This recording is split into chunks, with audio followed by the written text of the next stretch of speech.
Nasib Lesti Kejora di ujung tanduk, terancam penjara 10 tahun dan denda 4 miliar rupiah.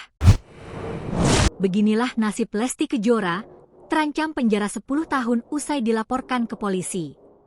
Selain itu denda 4 miliar rupiah juga menanti istri Rizky Bilar itu. Hal ini terkait dengan kasus royalti lagu. Kali ini menimpa pedangdut Lesti Kejora. Lesti Kejora dilaporkan ke polisi terkait dugaan pelanggaran hak cipta. Ia dilaporkan oleh pencipta lagu, Yoni Dores, ke Polda Metro Jaya. Diketahui, Lesti Kejora diduga telah mengcover lagu milik Yoni Dores sejak tahun 2017.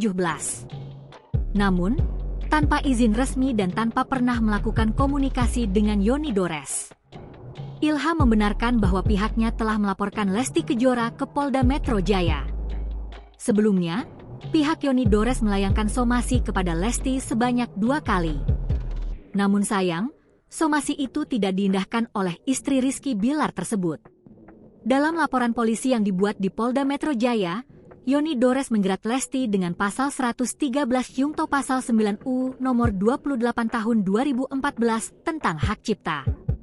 Ilham mengatakan, Lesti Kejora terancam mendapat hukuman 10 tahun penjara dan denda 4 miliar rupiah. Menurut Ilham, pihaknya sudah cukup bukti untuk melaporkan Lesti ke polisi.